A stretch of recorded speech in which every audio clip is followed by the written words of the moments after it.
Bien, si vous voulez bien prendre place, donc on va terminer parce que la réunion est un peu longue, mais c'était très enrichissant, très intéressant sur tous les points de vue. La question qu'on se pose, c'était de savoir, l'Institut de la Méditerranée, si donc on peut aller plus loin.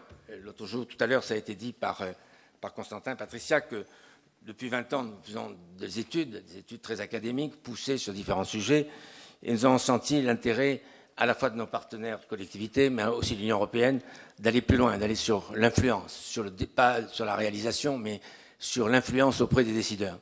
Et donc la question que nous nous posions, c'est, après ce débat, on a vu ici l'intérêt de croiser les points de vue. On a vu l'unité donc politique des élus, donc tous dans le même sens. Ça, c'était très, très positif. On a vu aussi donc des débats avec des gens plutôt académiques, des gens plutôt acteurs du changement, des gens plutôt de l'entreprise. Et on voit qu'il est intéressant de partager tous ces points de vue et qu'ils s'enrichissent les uns avec les autres. Donc la question que nous nous posions, c'est ce que vous en pensez ou non, qu'il serait utile d'aller plus loin, c'est-à-dire de créer ce qu'on appelle ça une task force, mais je ne sais pas si c'est le bon mot, un outil un peu fédéral. Ce n'est pas nous qui voulions fédérer, mais c'est plutôt un pot commun pour pérenniser un petit peu l'action telle qu'elle est partie donc aujourd'hui, la réflexion, échanger. On voit qu'il y a des problèmes encore de compréhension entre nous, des concepts quand on parle d'opportunités ou de problèmes. C'est le même sujet. On peut l'appeler d'un côté ou de l'autre selon qu'on le prend sur l'aspect positif ou sur un plan de défense et de protection. Mais les deux éléments sont existants.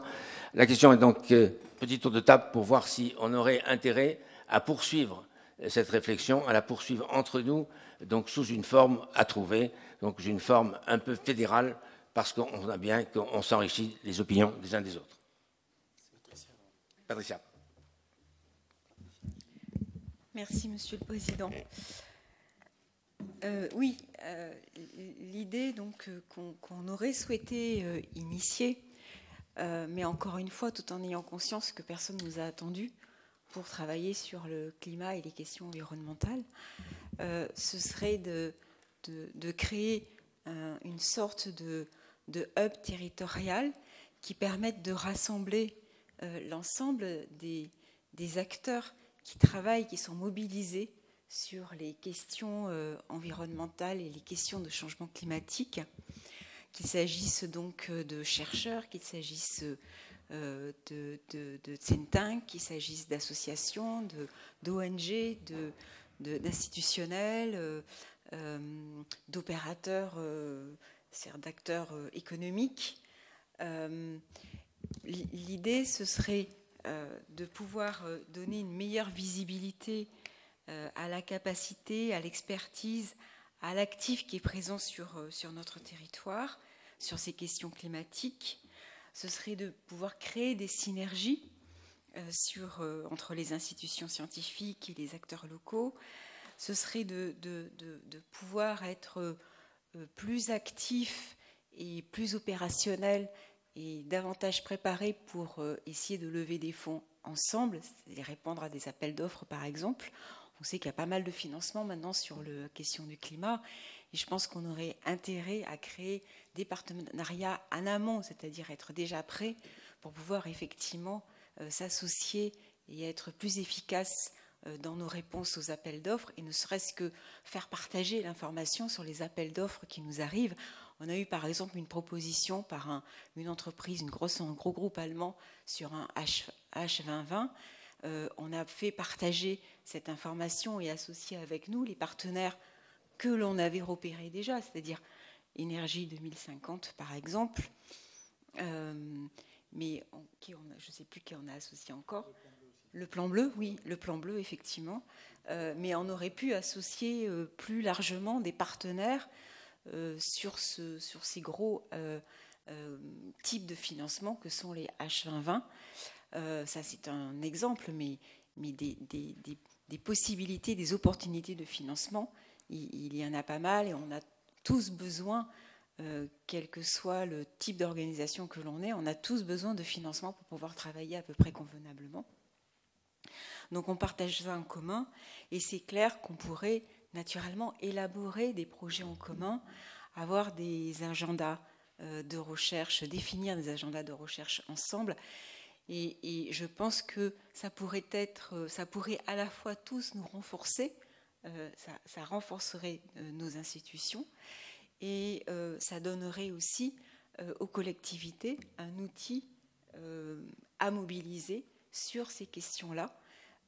Voilà, donc on n'a aucune intention de vouloir mener l'affaire, enfin de se réapproprier ces questions climatiques. Encore une fois, on a bien précisé dès le départ que l'Institut de la Méditerranée, on avait une compétence, je pense,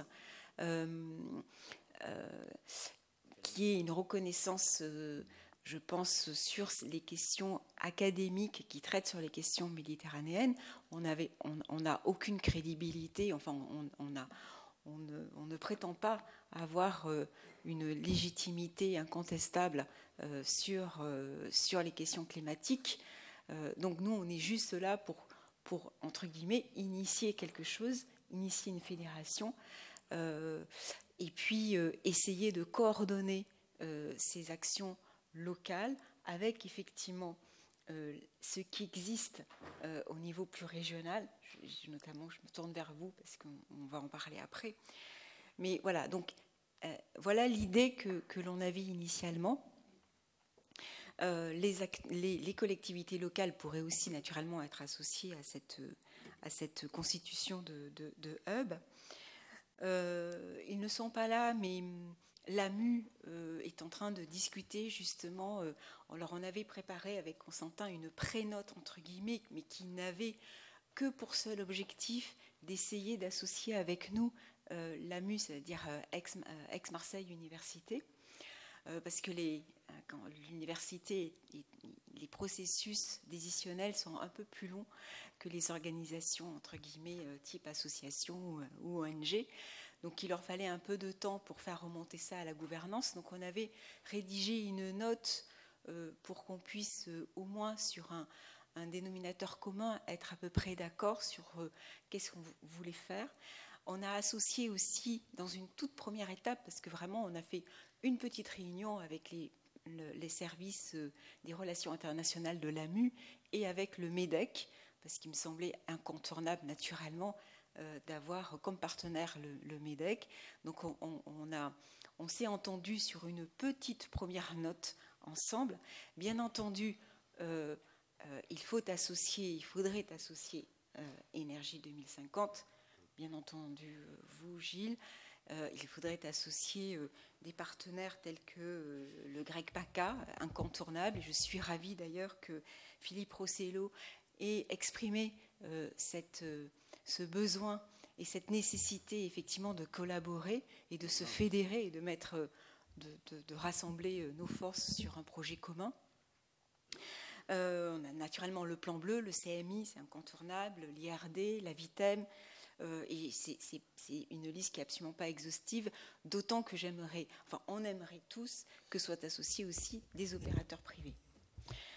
Est-ce qu'on ne pourrait pas imaginer un comité en quelque sorte, puisque c'est ni une association ni une structure. Non, après on doit. Un comité informel tout est à faire, en fait, qui se réunissent. Tout à fait. Tout est à faire. Le nom, ça pourrait être une task force sur les questions climatiques, PACA, mais tout est à définir. Qu'est-ce qu'on veut en faire ? Je pense que tout va dépendre de la volonté des acteurs de vouloir effectivement construire quelque chose ensemble pour, voilà, dans cet objectif, non pas de se tirer la bourre pour aller chercher les entre guillemets, si tu veux m'exprimer ainsi, pour aller chercher les financements. Je pense que si on se fait un petit concours à aller chercher chacun pour soi les financements, le risque c'est qu'on y laisse tous à peu près des plumes. Je pense qu'on sera plus fort à travailler ensemble sur ce type de projet. Votre avis, monsieur ? Alors, je peux vous peut-être présenter. Nous sommes ravis d'ailleurs de vous avoir parce que si vous êtes quand même un exemple d'une organisation multi-acteurs, Donc vous êtes là, vous représentez, vous dirigez la Maison méditerranéenne du climat de Tanger. La Maison méditerranéenne du climat de Tanger, je peux rapidement peut-être expliquer, vous le ferez mieux que moi, mais donc c'est suite à la MEDCOP de Marseille 2015. Donc a eu lieu la MEDCOP 2016 à Tanger, et à ce moment-là a été prise la décision de constituer la Maison méditerranéenne du climat. Et donc l'idée donc c'est de justement poursuivre ce dialogue entre les acteurs méditerranéens. Donc je pense que vous êtes l'exemple justement d'une organisation qui fédère déjà sur la région méditerranéenne. Je pense qu'on aurait des choses à échanger et que ça pourrait être extrêmement complémentaire. Je n'ai pas précisé que l'idée de créer une task force entre guillemets territoriale serait pas uniquement de répondre à des questions territoriales, à des questions locales.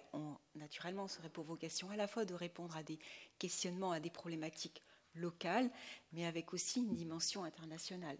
Ce serait tout l'enjeu de pouvoir effectivement collaborer et regarder comment on peut travailler ensemble. Merci de m'avoir invité. Je suis désolé parce que c'est très difficile d'intervenir à la clôture d'un événement sans avoir pu y être, parce que j'avais un engagement de long cours, parce que s'ouvraient ce matin les rencontres, les RNIT, enfin les rencontres de la fonction publique à Montpellier, et sur les questions des transitions, et j'intervenais ce matin, donc ça a été juste un temps de transfert, et j'ai pas pu écouter tout ce qui s'est dit. Pour préciser aussi que, d'abord, moi, c'est pas mon activité à temps complet, la Maison du Climat. Je dirige aussi un think tank qui s'appelle la Fondation des Transitions, et d'ailleurs qui a son siège dans la région, parce que j'habite pas très loin d'ici. Et que j'ai présidé le comité 21, l'exposition au Grand Palais pendant la COP et diverses choses de genre. Alors, on en est de la Maison du Climat, après j'expliquerai ce que c'est, mais on a effectivement, c'est né de la MEDCOP. Moi, j'avais fait cette proposition sur la deuxième MEDCOP, celle de Tanger. Il n'y en a pas eu depuis, mais l'idée, c'est que Maison du Climat doit aussi accueillir le secrétariat permanent. Donc des MEDCOP, donc il y a des candidats pour 2019-2020, mais sur 2018, ça a été compliqué, notamment du fait de la situation en Tunisie, qui était, comme vous le savez, un peu compliquée sur le plan géopolitique. Pardon. Donc c'est un projet qui est né, qui a été soutenu par une lettre royale, ce qui est très important évidemment au niveau du Maroc. On a amené une étude. D'abord, on a été très, très présent sur Marrakech pour partager tout ça, avec une équipe dans laquelle il y a d'ailleurs Énergie 2050, Jacques Bonnabel, Raymond Van Hermen et d'autres. On a travaillé, on a défini ce projet. Actuellement, il y a une première étape qui a été la création d'une association pour soutenir le développement de cette Maison du Climat, qui est coprésidée par le haut commissaire aux eaux, aux forêts, à la lutte contre la désertification au Maroc, Abdelhamid El Rafi, qui a été le secrétaire général de la COP22, pour ceux qui étaient, et qui est coprésidée par Renaud Muselier en tant que région Provence-Alpes-Côte d'Azur. Puis après, il y a un bureau avec des gens du Nord, des gens du Sud, évidemment, enfin un conseil d'administration. Donc là, pour l'instant, le projet traîne un petit peu, et c'est vrai que c'est un petit peu compliqué parce que le ramadan commence jeudi. On sait qu'il y a surtout la phase initiale du ramadan est un petit peu compliquée. Les Marocains ne voyagent pas beaucoup. Normalement, il est budgété. Moi, j'ai été nommé par le conseil d'administration le 28 février dernier, mais pour l'instant, on n'a pas réellement démarré. Mais ça doit démarrer dans les prochains mois, d'autant que maintenant que le projet est financé sur un an, théoriquement, tout doit se faire, mais je dis bien théoriquement parce que j'ai l'habitude en Méditerranée de considérer que les choses démarrent quand elles ont réellement démarré. Alors, qu'est-ce que c'est que cette Maison du Climat ? L'idée, c'est pas de créer un nouveau réseau, etc. Ça, il y en a beaucoup. Peut-être qu'il y en a déjà trop. C'est pour ça que je pense qu'il faut être aussi prudent. Quand on parle de task force, une task force a du sens si elle est portée et si elle a une stratégie, des objectifs extrêmement clairs.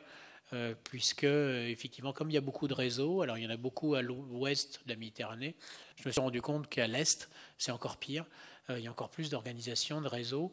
Et quand on veut travailler de façon un peu matricielle ou pluriacteur, c'est-à-dire à la fois sur le plan géographique, sur le plan des types d'intervenants, sur le type de structure, collectivité, entreprise, chercheurs, etc., et qu'on essaye de mailler tout ça selon la recommandation de l'objectif 17 des ODD, c'est infiniment compliqué parce qu'il y a beaucoup de gens, et effectivement, il faut aussi se parler de concurrence, puisqu'il y a beaucoup d'argent, mais il y a de l'argent sur les projets. Il n'y a pas d'argent, a priori, pour organiser des réseaux, etc.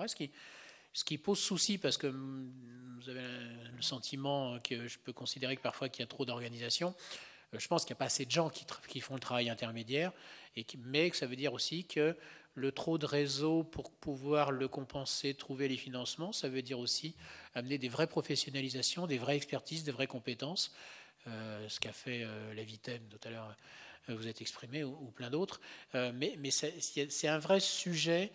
Quand il y a trop de gens et qui ne collaborent pas assez, ça amène plutôt à un discours très général sur les choses.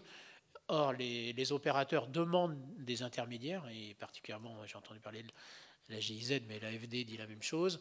Maintenant, ils veulent de la compétence du projet. Et ça, c'était tout le sens du travail de l'Union pour la Méditerranée, surtout dans sa première période, de dire comment favoriser des projets qui se mettent en route de façon opérationnelle. Et donc, ça veut dire une grande lisibilité, quelque chose de très clair, très net, et peut-être pas être trop ambitieux au départ. Nous, sur la Maison du Climat, l'idée est très claire, c'est un centre de renforcement de capacité et d'incubation de projets. Ce n'est pas un réseau, l'idée c'est de s'associer. On a associé je ne sais plus combien de réseaux de partenaires, enfin quelque chose comme 130 ou 140 je crois sur la Medcop de Tanger. On est 3500 participants et 340 intervenants de 25 pays. Donc on arrive à faire travailler les gens ensemble, mais c'est compliqué, il ne faut surtout pas prendre leur place, quoi. Et donc nous l'idée c'est renforcement de capacité, incubation de projet, renforcement de capacité aussi, parce que si les choses se mettent en place en même temps, elles sont infiniment complexes. Et donc les porteurs de projets aujourd'hui, on leur demande d'être capables de tout faire, quoi. Il faut qu'ils soient leur directeur de communication, leur directeur du financement, leur directeur opérationnel. Enfin, il faut intégrer toutes les missions, même si c'est sur un sujet. Et autant je suis d'accord, je l'ai entendu tout à l'heure, qu'il y a beaucoup d'argent sur les sujets du climat, notamment en Méditerranée. En Méditerranée, on coche à peu près toutes les cases pour trouver des financements. Si en plus il y a du genre, il y a de la solidarité, etc., on rentre a priori d'à peu près dans tous les cadres. Maintenant, le problème, c'est les petits projets, quoi. Parce que trouver en dessous de 5 à 10 millions d'euros, c'est vraiment compliqué de trouver des financements. Au-dessus, c'est plus facile. Mais autrement, il y a une tranche. Mais il faut comprendre aussi que beaucoup de financeurs sont des banquiers, des financeurs. Donc, s'ils étudient un dossier, ils vont déjà dépenser 100 000 ou 200 000 euros en frais techniques d'évaluation. Si c'est pour mettre 20 ou 30 000 ou 50 000 euros à l'arrivée, ça ne les intéresse même pas de regarder, quoi. Donc, il y a vraiment un besoin là d'intermédiaires que nous, on va essayer de développer au niveau de la Maison du Climat de Tanger. D'ailleurs, on a lancé un premier appel à projet au mois de décembre. On a commencé à valoriser une vingtaine de projets, 25, je regarde, c'est Jacques Bonnabel qui avait piloté toute cette partie-là, 24 projets, je crois. Certains ne se développent pas, et d'ailleurs, on avait eu une action déjà énorme, c'est que on avait fait travailler les projets ensemble le deuxième jour, au lieu de faire juste des pitchs comme ça, comme on fait d'habitude, on les a mis autour des tables, on dit, c'est quoi, comment on peut vous aider à collaborer entre vous? Il y a déjà 2 projets qui ont fusionné. Donc déjà, ça montre comment on peut agir aussi, mais il ne faut pas avoir peur de faire un assemblage de petites actions, etc. Donc c'est effectivement, j'ai entendu le mot aussi tout à l'heure, d'humilité. Je crois qu'il en faut absolument beaucoup, parce que tout ce qui fait qu'une task force peut se développer et justifier son développement, c'est pas de passer beaucoup de temps à se demander comment on va travailler ensemble, quel nom on va avoir, quel machin, etc. Mais surtout concrètement, voilà, c'est quoi le projet, comment on va empiler tel projet, comment on va aider tel projet. Enfin, c'est une approche presque d'identification comme on ferait du marketing ou je sais pas quoi, mais surtout partir du projet, des concrets. Autrement, on a beaucoup de mal à être crédible sur le plan international, parce qu'encore une fois, il y a beaucoup de gens. D'ailleurs, ici, on est beaucoup à porter des projets, à les développer, à les avancer. On sera prêt et disponible dans une task force en dehors d'une dynamique comme peuvent se créer une journée comme celle-là, si concrètement derrière, on sait que dans 1 an, dans 2 ans, on peut avoir des résultats, on peut gagner des tonnes de carbone, éventuellement créer de l'emploi, etc. Ça veut dire quand même, et je vais terminer mon intervention initiale là-dessus, on a développé alors c'est plus dans la fondation, dans le think tank, mais c'est la méthodologie qu'on a mis en place ces dernières années à Tanger. On considère qu'une transition, un développement de projet réussi repose sur 5 clés, mais il faut être capable de les balayer les 5 et de les enrichir, les apporter des solutions extrêmement concrètes et d'être innovant évidemment sur tous les sujets. 1, c'est le renforcement de capacité. j'en ai parlé. 2, c'est le modèle économique, et y compris l'innovation dans les financements. On a trop tendance à considérer que l'économie numérique a tout réinventé, etc. On a encore il y a beaucoup d'espace d'invention là-dessus. Le 3e plan, c'est celui de la technologie, parce que notamment si on veut les jeunes, il faut de l'innovation technologique, quoi. Il n'y a que ça qui les mobilise. Le 4e point, et ce n'est pas le plus simple, c'est celui de l'adaptabilité, voire de l'acceptabilité, et que dans tout ce qu'on porte comme projet climatique, il y a du changement de comportement, il y a du changement de méthode, etc. Et donc, il y a de l'humain. Il y avait un bout de débat tout à l'heure.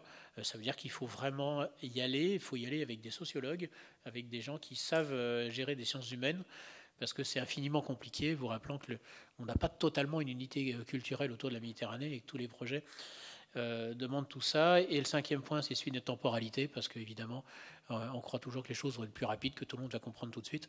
Et ça, un des projets que j'aime bien raconter, qu'on a nous soutenu et qui est d'ailleurs initié fortement par une association de la région qui s'appelle le GRS, c'est à Chefchaouen. Ils ont fait un travail autour d'un hammam. Au départ, c'était un hammam. Ça peut paraître un micro-projet tout petit, mais en associant via l'AME, qui est l'équivalent de l'ADEME là-bas, ils ont développé une chaudière particulière, via tout un travail local. Enfin, puis ils sont arrivés à plus de 50% d'économie de carbone sur un hammam. Et ça, je trouve ce genre de projet absolument passionnant, parce qu'imaginez que d'un seul coup, tout ce qui a été mis au point sur un hammam, on le fait à l'échelle méditerranéenne, probablement on économise 1 ou 2 centrales énergétiques. Donc j'aime bien ce genre de projet, parce que il faut être toujours prêt à identifier, et ça c'est une vraie difficulté, et ça il faut être nombreux pour être capable de le faire, le projet duplicable, et qui n'est pas forcément l'énorme projet structurant, mais qui est une réponse. Et comme par hasard, ce genre de projet répond assez bien à la logique de Nexus qu'on essaye tous de développer, alors que ce soit le Nexus Ville, Nexus Agriculture, Énergie, etc. Enfin, l'ensemble des sujets, parce qu'il faut du concret et de l'opérationnel, et chaque fois qu'on a amené un projet quel qu'il soit, il faut que l'ensemble des gens aient progressé en termes de capacité. Et je crois que si on répond un peu à tout ça, on arrive à être concret, opérationnel, et effectivement à se développer dans le temps.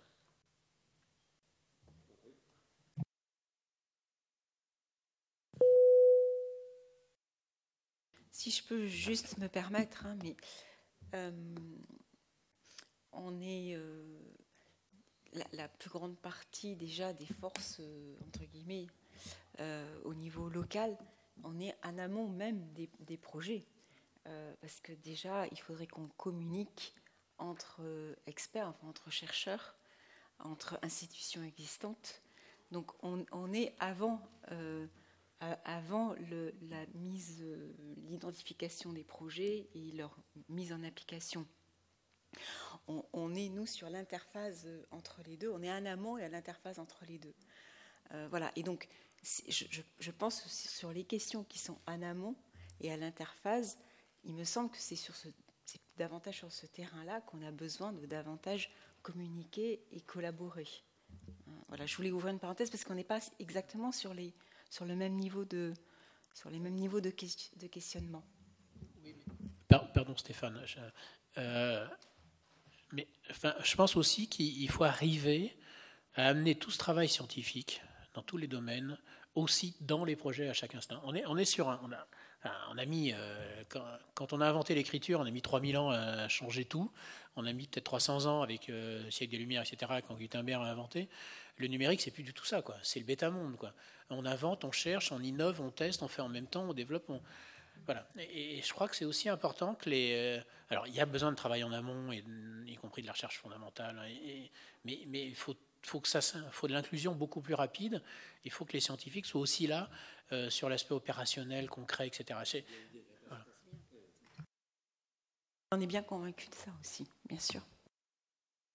Alors, bon, effectivement, je vais être un petit peu court, mais néanmoins, je vais rappeler peut-être un petit peu, finalement, les quelques contradictions qu'on a eues aujourd'hui et qui témoignent de la réalité dans nos quotidiens respectifs. Tout le monde a plus ou moins conscience, avec une acuité particulière ou pas, de l'urgence à agir. Je crois que là-dessus, c'est un consensus. Tout le monde a à peu près conscience de la difficulté du processus international, voire même du processus national, voire même du processus territorial. Et encore sur des régions style le bassin méditerranéen. Pourquoi ? Parce que par définition, on a écrit des tonnes de papier dessus, On est dans du multi-acteur, alors parfois avec une typologie d'un mono-acteur, les États parties qui négocient, mais bon, vous avez vu qu'on est tous dans la danse. Et puis, ils ont inévitablement des intérêts divergents, convergents de temps en temps, mais divergents. Et donc, le consensus, quel qu'il soit, au-delà de la science, est inévitablement un consensus mou du style dénominateur commun. Donc, ceux qui pensent que par le haut, l'ambition va se mettre en œuvre et la réalisation, eh ben on risque de vieillir encore un peu plus et de se battre encore un peu plus à négocier des brackets, des under-brackets, dans des textes, dans des coalitions, et c'est très compliqué. Alors ça ne veut pas dire que c'est impossible, et ça ne veut pas dire qu'il ne faut pas le faire avec eux. Maintenant, moi je redescends dans le quotidien des autres, qui ont des mandats et des territoires de compétences éminemment différents, et qui, très souvent, ont des intérêts aussi éminemment divergents. Celui qui me dit l'inverse, quel que soit son métier, on a tous été à moitié chercheurs parfois, chefs d'entreprise, ONG, institutions publiques. Je crois que s'il y en a un ici qui me dit qu'il ne l'a pas vécu dans son périmètre de compétences et dans son expression professionnelle, voire de militant, quel qu'il soit, je suis super content, mais moi en tous les cas, je n'en connais quasiment aucun. Ce qui veut donc dire que cette espèce de contradiction, on va devoir l'apaiser. Moi je suis vraiment désolé, je ne comprends plus aujourd'hui cette espèce d'émotion destructrice de la manière dont on communique sur le climat par des gens qui n'ont pas les mains dans la négociation sur le climat, quel que soit le niveau de négociation. C'est un sujet qui doit demander de l'apaisement. Mais pour qu'il y ait un apaisement, il faut qu'il y ait un partage des différents gros sujets dont je viens de dire, et ce partage-là, on va pouvoir le traduire en action. Ce qui fait que, si maintenant vous imaginez la versus l'entrepreneuriat, quel qu'il soit, chef d'entreprise privée, chercheur ou autre, s'il doit refaire tout l'apprentissage de ce multi-acteur pour comprendre sa capacité d'agir, les effets de levier pour démultiplier, le délai et l'accès au financement, la légitimité qui va devoir s'associer, le temps de mise en œuvre, la capacité de faire du monitoring, la capacité de faire du reporting, de répondre aux exigences des multiples bailleurs qui eux-mêmes travaillent de manière très fractionnée, voire même contradictoire, voire même parfois conflictuelle. Je pourrais rajouter la couche politique, la couche du... Ce qui veut dire que c'est parfois un parcours un petit peu épuisant.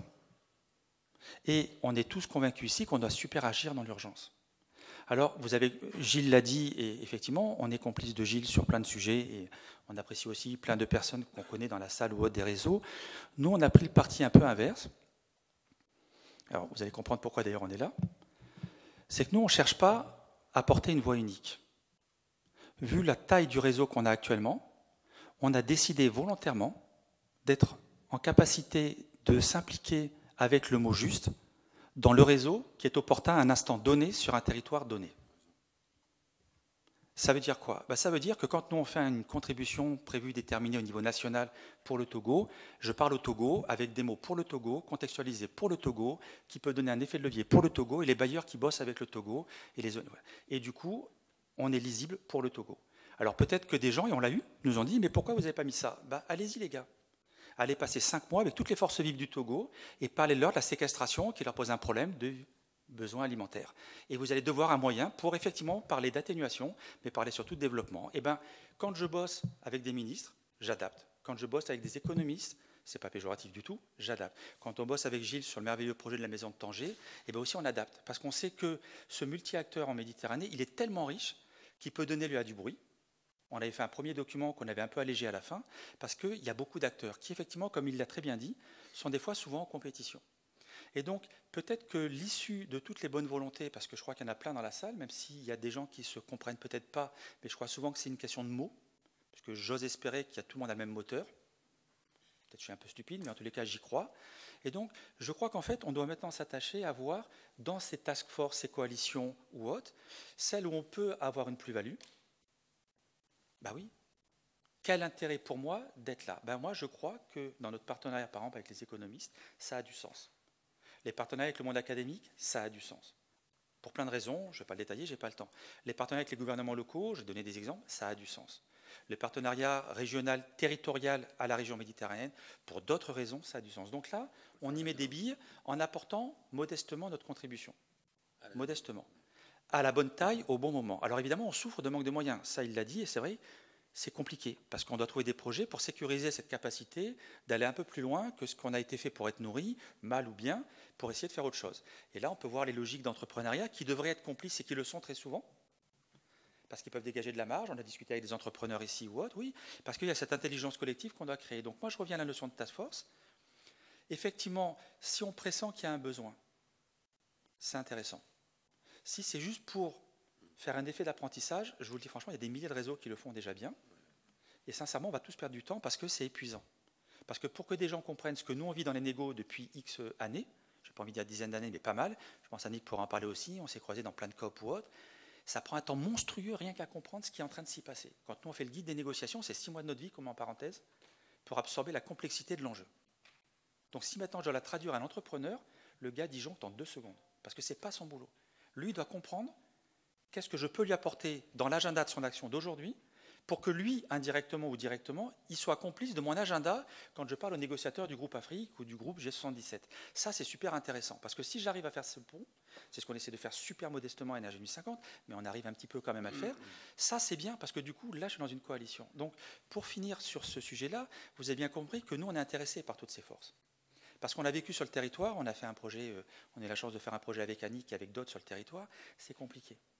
Parce qu'il y a plein d'autres enjeux. Alors oui, effectivement, on en a reparlé encore avec d'autres complices ou autres, on doit aller chercher du financement sur des projets qui peuvent structurer nos activités et nous permettre de dégager une marge de liberté de penser pour agir dans des coalitions où on n'aura pas de financement. Et bien ça, moi j'y crois vraiment beaucoup. Maison du climat, Task Force, quel que soit le nom et la forme. Voilà. Donc pour donner un message positif et de modestie, et pour éviter qu'on ait tous des incompréhensions quand on se quitte, je crois que la réalité de la modestie de l'action pour changer l'agenda climat, qui pour nous, vous l'avez compris, est l'agenda du haut, parce qu'il exacerbe des problématiques non gérées. Quand je parle climat, je parle ville, je parle eau, je parle genre, et je pourrais parler genre, mais je serais obligé de parler à un moment donné de qu'est-ce que fait le climat sur le genre, qu'est-ce que fait le climat sur la ville. Et la ville, elle avait sa problématique endogène. Ben oui, effectivement, le climat en rajoute une couche. Voilà. L'effet de chaleur, la salinité des terres, la ressource en eau, machin, on pourrait la lister, on la connaît tous. Mais quand je fais ce travail-là, je dois faire que chaque acteur, quand il rentre chez lui dans la mise en œuvre de son projet, il soit meilleur. Et il gagne du temps. Il gagne du temps. Moi, par exemple, quand je parle avec des économistes, je ne suis pas, moi Stéphane, je ne suis pas un économiste. J'ai la chance d'avoir dans notre CA Stéphane Kefelec, qui est un économiste senior. Moi, je n'en suis pas un, mais je comprends ce qu'ils me disent. Pourquoi ? Parce qu'il a fait de la pédagogie, parce que j'écoute, parce que je comprends, et je vois que quand on a fait nos contributions nationales, on a travaillé sur le coût-bénéfice, et les gens ont levé une paupière. Et aujourd'hui, on travaille sur la fin des subventions aux énergies fossiles, avec le gouvernement suisse et la Global Initiative, parce qu'effectivement, c'est une ressource que les gens n'utilisent pas pour faire un effet de levier sur d'autres secteurs. Donc, vous voyez bien, et là, du coup, moi, je ne veux pas devenir économiste. Je n'aurais pas assez de vie pour devenir économiste, urbaniste, même si j'adore. Voilà. Donc, si la coalition peut nous permettre de créer ces dynamiques, et c'est là où on doit avoir l'émotion collective, c'est génial. Et elle peut compléter d'autres dynamiques, comme celle de la Maison du Climat, comme dynamique comme celle du GEC-PACA.